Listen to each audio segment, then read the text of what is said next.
We're pleased to hold another press conference today because of the events unfolding after the committee session of last Monday, when our colleague, who I hope will still be able to join us this morning, asked Pfizer a question, and the answer was really what made the news.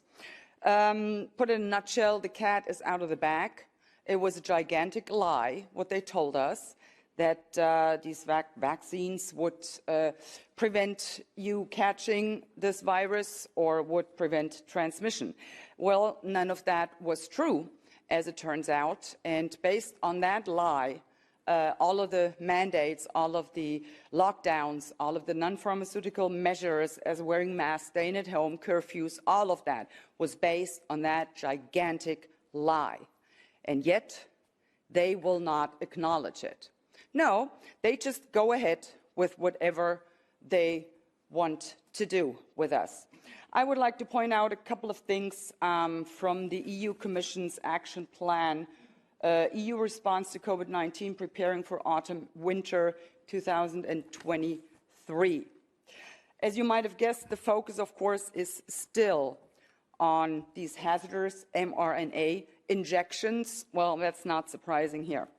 They would like to implement and coordinate effective communication initiatives and strategies to promote uptake of additional injections and complete the primary series of those who have not even begun yet, the unvaccinated.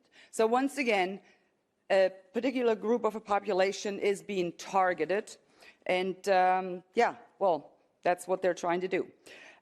They would like to increase vaccine confidence by debunking mis- and disinformation. Well, who is spreading the mis- and the disinformation? It is EU Commission, it is the pharmaceutical companies, it is governments, especially in the Western democracies. They are the ones spreading the mis- and the disinformation. They are the ones telling people lies. For what? So that pharmaceutical companies make profits and profits and profits. And the risks, well, guess what? You, the taxpayers, you will be left with the risks. And then, of course, they want to target, and they specifically say that, target hard-to-reach population groups.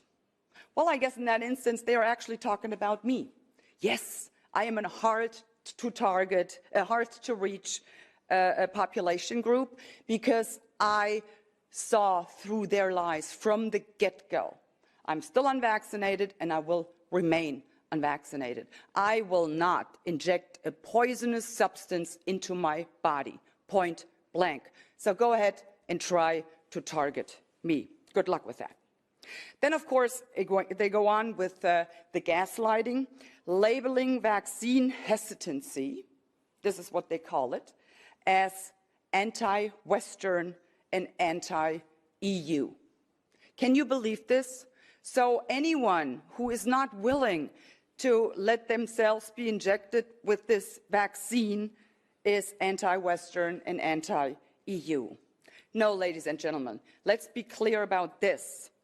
If you do not want to poison your body, and it is your choice to do with your body whatever you please. Remember, my body, my choice?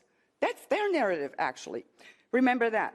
So, if you do not want to take that vaccine, that has nothing to do with being anti-Western or anti-EU. It is pro-people. That's what it is. And it is anti-globalist elites. That's what it is. And in this action plan, they refer several times to not only COVID-19, but now they slip in influenza.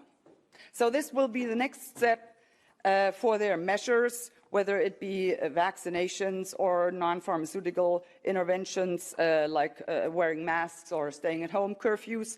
Then they will be able to do so when there is an influenza pandemic or wave.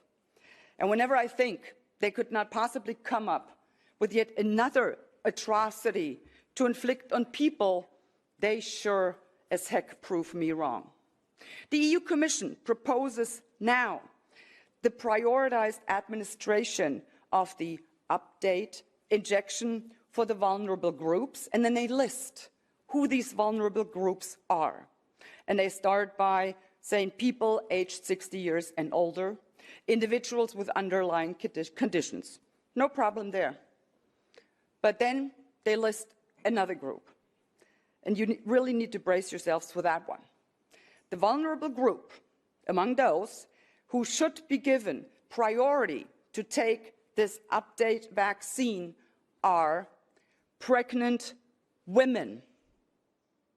I have never heard anything more despicable than that, because the point is this: they do not know what this vaccine does to the unborn child. They simply have no clue. And yet, now they're pushing it on pregnant people. And keep in mind, there has been a drop in birth rate. We don't know why that happened. You would expect the opposite of that. I mean, people were locked down. Remember what happened when they had a blackout in New York in the 70s? 9 months later, they were like babies left and right. But not this time. People were locked up for months in their homes. Nothing. Drop in birth rate? Interesting question. And these are the questions that we should be asking. So just to give you an update on that, they will continue to try, they will continue to push whatever their end goal is. They are trying to. And yeah, I would just like to thank you for supporting us and for letting us know that we indeed are advocating and fighting for what you, the people, want. These globalists and their puppets are but a few people with no regard for you, for the people.